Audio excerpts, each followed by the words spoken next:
You need a website. Why not do it yourself? With Wix, you can create your own professional website. Choose from hundreds of templates. Whether you're a small business owner or an artist, we've got something for you. Hello the internet, my name's Gavin. I'm Dan. We're the slow-mo guys. Something I quite like the look of, Dan, in slow-mo is bullets. Coming out of a gun, hitting stuff. Yeah, very fast though. Very fast. Plus, Gav's scared of guns. Hate them. So instead, I had to buy a little air pistol. Oh god, do you remember when we did the assault rifle? You were awful. I was like this. Leaning back, closing your eyes. So a little air pistol. Yeah. Slightly safer option. Yeah, we're going to shoot some deodorant sticks. Different colours. Not sponsored by Old Spice. No. You can't see the brand here. Couldn't buy off-brand ones. You had to go for Old Spice. Oh, look, alright, I was in a rush. You may think, why a stick of deodorant? And I'll tell you. They're sort of good at showing an entrance and exit wound. They're goopy, but after the damage is done, they hold their form. So you see like the flowering left in them. So they're not as strong as flesh, but we're also using a air pistol, so it's like balancing it out a little bit. It's really not a good test of anything, but it might it might look good. Look alright, don't justify it. It might look good in slow-mo, let's do it. We're going to be using the V2511, insanely fast camera. We'll start at 28,000 frames a second, because once again, if we filmed it on the Phantom Flex, it'd be a couple of blurs. Yeah. A couple of blurred frames. We get the blue, shoot through it. Start with the blue. Oh. Safety off. Flip! Hit the fence. Bloody hell.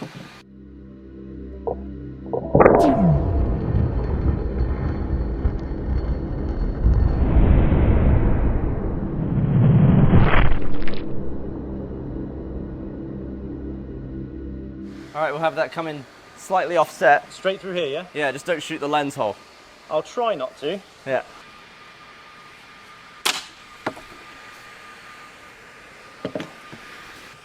Flipping wicked.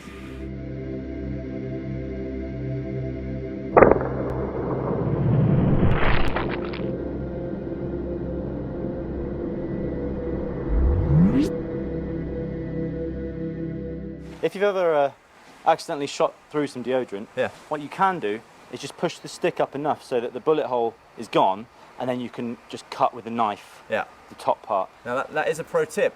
Yeah. Also, AKA, we only bought one, and now we're screwed. Yeah, so we've got 2 shots and that's it. Yeah, So nothing goes to waste on slow-mo, guys. We get everything. high budget video, this one. we get the What's maximum. the shopping list for this video? A deodorant. Yeah, maybe That's in it. future buy a few. All right. Buy more than one. I've got it. Let's prepare it nicely. Oh. Yeah. Oh, deluxe. Look at that. Oh, it's like you'd never notice. Yeah. So that last one was wicked. So I've lowered the resolution down. We're now at 120,000 frames a second. Awesome. Just close in on that exit wound. Exactly the same. Exactly the same. Okay, I'm going to place it down. Oh, it's a bit tricky because it's so top heavy now. It's going to fall over. That's all right, as long as it falls after. It's pretty ugly shooting against direct sunlight, but at these speeds, Who gives a damn? it's a must. Here we go. Oh, flipping heck. Destroyed the whole thing of it, look.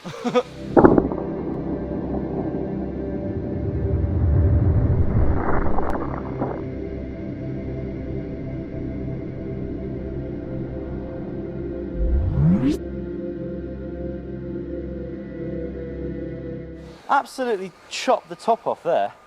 Made a perfect little canyon through that. Oh, yeah. It must have sent some bits flying because I saw just... Well, I got hit in the neck with a little bit of it. I hope you're all right. I know. My neck's going to be smelling like Terry Crews. Oh. I met Terry once. Yeah? I saw him once You did? in 2007 at the premiere of... It was like Balls of Fire or something. It was like a table tennis movie. And Why is it that individually we've both met Terry Crews, but 9 years apart? Well, I haven't met him. I wasn't like, all right, Tezza. I just sort of saw him and was like, oh, damn, that's Terry Crews. Do you still have the picture you took of him? Yeah. What do you think I am? Of course I can. All right. I don't even know why I doubted you. Ridiculous. Sorry. Nailed it.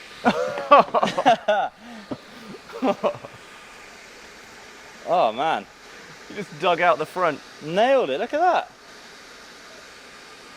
And it's good for another exit wound shot.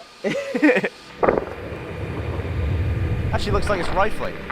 not sure whether it's the sheen on the sun or whether it's actually space. Found a second blue one then? Yep, absolutely. Okay, so I think for grand finale, we'll line up all the ones we didn't use. That's what, 6 total? Yes. And try and shoot down the line of all of them. Okay, what do you think is going to happen though? I think one of 3 things will happen. It will blast through all of them. Yeah. It will get lodged in one of them. Okay. Or it will enter and exit before it gets to the end. So it might exit at number 4 or something like that. How many do you think it will get through then if it's going to stop in one of them? If it's going to stop, I'd say the last one, because I'm pretty sure it's going to go through every single one. I think it's pretty warm today, so it's all the soft deodorant's day. Quite soft. All right, it's not the best looking framing because the table is on the piss. But all right, you know what, I'm going to correct it with the camera. There you go. Okay.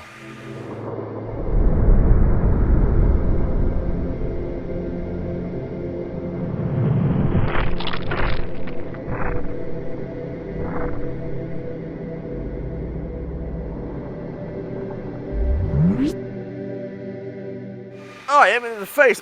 Oh! Oh! What? It's lodged. Is it lodged? It's lodged. It actually stopped. Yeah. I only got through 1, 2, 3. It got through. This is on the 4th one. You can see it. Look. Look at that. Perfectly in the middle of that. Wait, hold it up. one. Hold it up to the light. Hold it up to the sun. Oh, you can fully see it in there. Literally perfectly halfway suspended. through. Yeah. Use it and be like, ow, what the Yeah. I've just got a ball bearing in my armpit. Yeah. Wow. We stopped a bullet. Well, we stopped an air pistol bullet with just deodorant. Well, you were right with one of the options. So that must mean the third one is the least damaged. Well, yeah, because it's come up perfectly through the hole there. I can't see through it, but oh, hang on. I can see your nose. Well, there you go. can't really miss it. No, but look at this though. It absolutely tore through the blue ones. I think the blue ones are softer. Well, they're also pre-wounded. Yeah, they're pre-wounded, but I think they're also like more susceptible to heat because this one's much more solid. Yeah. And then it couldn't even get through the last green one, so Very cool. you can trace the path of it through the green ones. If you hold this up here. Lovely. Yeah, I mean you can see what you meant by the whole flesh wounds thing. Yeah. It's the one with the it's Fully lodged in number 4 there. It's cool. I love it. Some very low resolution footage there, but it does show in more detail what's happening. Yeah, we needed the speed. Speed detail, not resolution detail. Basically, the camera's great for making GIFs because they're about that size. Yeah. Hopefully you enjoyed that video. Feel free to follow us on Twitter, subscribe to our second channel, and buy some merch. Buy some merch. Buy some merchandise. And we'll hopefully see you in the next video. Indiana at Purdue University, where some very smart students have made this rocket. Yeah, it's pretty cool. This is for all you boffins out there. This is a G-type motor, and it uses the same solid fuel as a space shuttle. Like the solid rocket booster. Yeah, the solid rocket. Except it's made of bog roll and plywood. Slight difference. Slight difference there, yeah. Also, this is pretty cool. The bottom part, the rocket motor, goes from here to here, yeah. And by the time it gets to here, it's going at 130 miles an hour. Right? And these things can break the speed of sound. So in like 4 feet, it's accelerating. We are, yeah. Let's send it to the moon. Absolutely. Well, just shy. Just shy. A lot shy.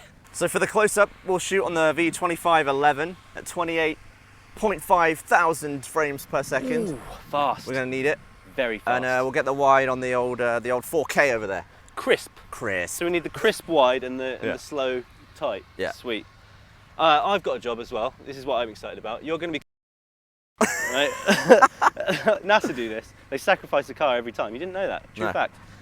So I'm going to stick it in this little sort of exciting pad, and when the light goes off, I'll push go, and hopefully that thing is going to absolutely just disappear. Yeah. Right, okay.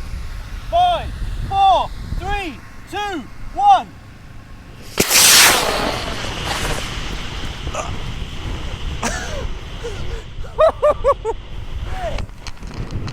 Cool parachute came out. Oh, sweet. It's coming down. It's coming down at some rate of knots there. Lovely.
it's so much brighter than our surroundings. I kind of want to just do a super dark one.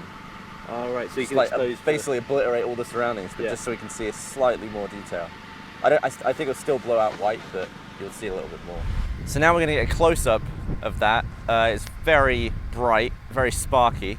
So I'm going to move the camera in, and I'm going to turn the exposure way down. So it's actually going to be a very dark image until the rocket ignites, and then hopefully we should see some lovely detail there. until the meaty part. We'll see all the rocket meat. Very close. Very I'm going to get even closer. I'm going to get even closer. I can get that and you in the same frame here. So at this point in the video, we're just going to repeat the same rocket, and I was focused on getting that fast camera right up in there for the extreme close-up, and the wide was kind of secondary at this point. We've already got the wide. It's going to be the same for this one. So I don't have any footage of this, but I do have my mic audio of me putting out this question. Does anyone want to have a go on the Phantom and track the rocket? Try and give it a go. So one of the students volunteered, and I ran him through the whole thing. I just said, follow the rocket up, press the red button within 4 seconds. Don't bother looking at the screen, look at it with your eye, and just jam the handle down because it will be that fast. And there's not really any risk to it. If the shot doesn't work, that's fine. We've still got the close-up. He absolutely nailed it, and we'll see his shot in just a little bit. Okay, you ready? Yeah. I think I'm in the GoPro shot here as well. Right, okay. Right, 5, 4, 3, 2, 1.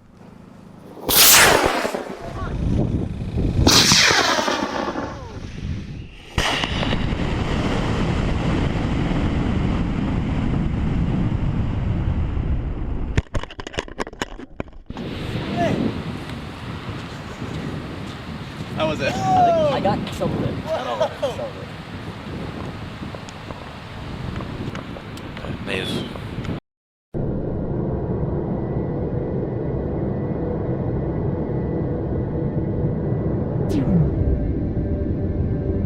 It looks like a much bigger shuttle because it's so slow. It's like a really big one. It's actually just gone up 130 miles an hour. If it wasn't for the PVC and dictionary, that would look like a NASA shot. You could have put like a really accurate model of a person there. Yeah. It's massive. Look at that. Little bits. That's so cool. See, that's where the exposure's good here. Because if I was at the old exposure, all of that would be white on You the can see all pad the there. sparks hitting the pad and then Yeah, but there's actually yellow detail. That is like music video work. Look at that. Who'd have thought like a rocket could do that beautifully? That's cool. It's raining sparks. I love that. That's pure class.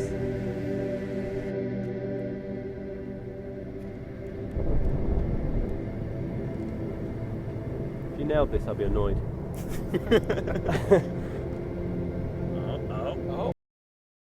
You want to replace Dan?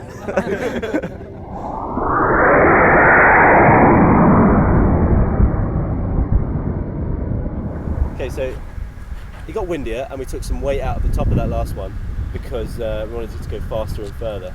But it meant it kept falling over, so I had to put dictionaries on the floor in classic Slow-Mo Guy style. Yeah, don't have any sandbags or anything useful, but we do have two dictionaries. But dictionaries, yeah, slap them down. But we are at university. That was awesome. Loved it.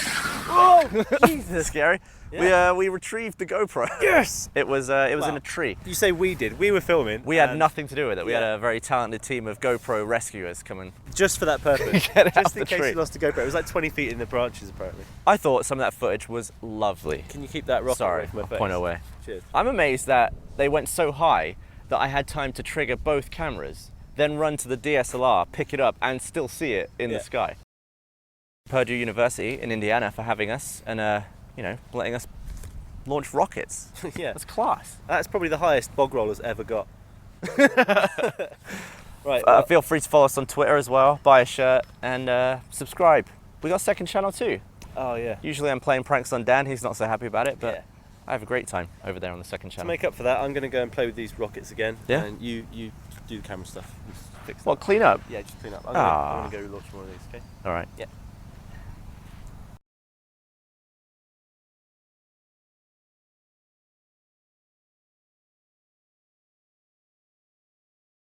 Hello there, I'm Gav. I'm Dan. We're the Slow-Mo Guys.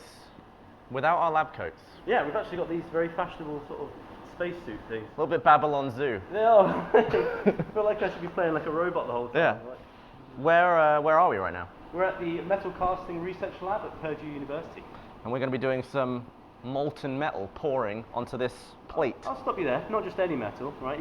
I've seen, videos of melted aluminium being poured, but that melts at 600 degrees C. As we're doing copper. Child's play. It's nothing, isn't it? Nothing. You do that in the back garden. This is copper that melts at over 1,085 degrees, and we're going to be pouring it at 1,200 degrees C, over 2,000 degrees Fahrenheit. I think for this one, resolution is going to make this a lot nicer than speed, so we'll film it at 1,000 frames a second, but in 4K. First we'll get a light on it, and I think after that, we'll just we'll expose to its own glow. So it'll just be, surreal molten droplets splashing in 4K. I think it'd be class. I think it'll be class too. Yeah. Well, now that we're agreed on the fact that it'll be class, let's move on. Let's do it. They're melting by induction, so there's a coil, electrical coil in the refractory there that's creating a 10,000 hertz oscillating signal that's creating eddy currents in the metal. Yeah. And resistively heating that and melting it. So there's no gas that's burned. Yeah. It's a very clean way to melt things. So Having a bit of an issue here, What's up? basically I'm pretty scared. Yeah. Obviously 1200 degrees hot melting copper, and I've got these to pour it with, and I'm like trying to practice with it, and by the time I've got the grip right, I'm like, okay, yeah, I'm ready. It's already solidified. You're going to be pouring it in like... Yeah, and it's heavy because it's a thing full of metal, and I've got to grab it with this and pour it. Yeah. It's not easy because it's 1200 degrees at the minute, but then as soon as it goes below sort of, 1085, then it solidifies. So we've got very small amount of time to be able to pour it. You always forget that about metal, is that when it's liquid it's still metal. Yeah, it's still it's heavy. you want to be up higher, Yeah. right? Yeah. And get it in the center too. Okay. Ready?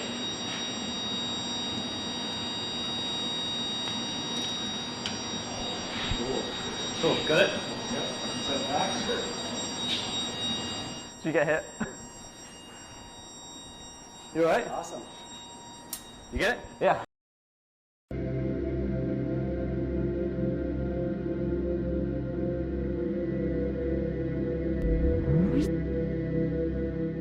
How did that go? It went well. I didn't check it out. It was a good aim. You went really high and it landed straight on the pan. Quite happy with that. It's quite distracting and a lot of pressure when you've got molten copper at 1200 degrees in your hand and you're trying to aim it. Why don't you show off our little splat that we've got? So that looked nice. I think what we'll do now for a bit of variation is repeat the experiment. We'll turn off the lights though, and I'm going to go wide open on this lens. So hopefully it'll just be illuminated by its red hotness.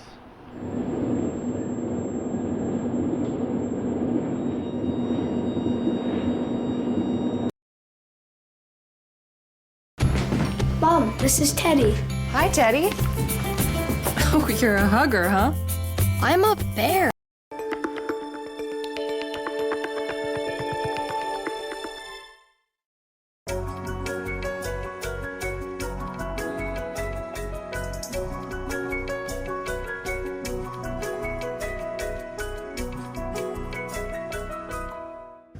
Merhaba, ben Güven İslamoğlu. Yeşil Doğa programıyla yine karşınızdayız. Çeşme Yarımadası'ndayız, Karaburun'dayız. Gerçekten çok güzel bir coğrafya. Genelde herkes buraya gelmeyi yazın tercih eder. Ancak ben kışın gelmeyi daha doğru buldum. Çünkü yazı çok sevmediğim için kışın dinginliğinden yararlanmak istedim. Bunun için de Karaburun, Çeşme Yarımadası en güzel yerlerden bir tanesi. Bu Karaburun Yarımadası'nda bir rota yapacağım. Bu bölgeyi size tanıtmaya çalışacağım.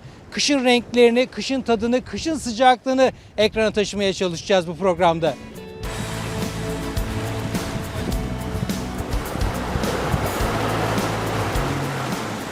Karaburun Türkiye'de en sevdiğim noktalardan biri. Genelde uçsuz bucaksız kumsalları, dümdüz ovaları, yükseltisi olmayan yerleri pek sevmem. Yukarıda olmam gerekir. Manzaraya yukarıdan bakmalıyım. O nedenle kartallara çok kıskanırım açıkçası. Küçük koylar olmalı, dar vadiler olmalı, inişler, çıkışlar, tepeler, ormanlar olmalı. Tarih olmalı, yerel dokusu bozulmamış köyler olmalı, yaşanmışlık kokmalı. İhtiyacın olduğunda da büyük bir şehre yakın olmalı. İşte Karaburun böyle bir yer. Virajlı yolları nedeniyle İzmirliler bile Karaburun'u pek tercih etmezdi. Onca yol gideceklerine yolu düz, eğlencesi bol yerleri tercih ederlerdi. Ama durum yavaş yavaş değişiyor. Karaburun artık başta İzmirliler olmak üzere insanların şehir hayatından uzaklaşıp doğayla bütünleştiği bir yer haline geldi. Bu limanda bir iki balık restoranı ve birkaç kafe dışında fazla tesis yok. Karaburun merkezi geçip Yarımada'nın içlerine doğru bir rota yapacağız. Karaburun'un merkezi çıkar çıkmaz mutlaka Tepeboz ya da Bozkır'a uğrayın derim. Çünkü bu bölge bir nergiz cenneti.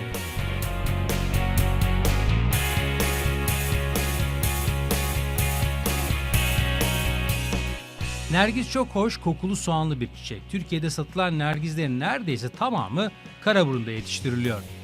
Nergiz normalde kendiliğinden biten bir çiçek ama Karaburun'da planlı bir şekilde yetiştiriciliği yapılıyor. Nergiz tarlaları nerede diye sormanıza gerek yok, havayı koklayın yeter. Burası Nergiz bahçeleri ile çevrili Bozköy. Bozköy aslında bozulmamış, yarı terk edilmiş eski bir Rum köyü. Yeni yol gelince popülaritesi giderek artmaya başlamış. Kolay ulaşım şehirleri artık buraya çekiyor. Abartılı evlerden bunu anlamak çok kolay.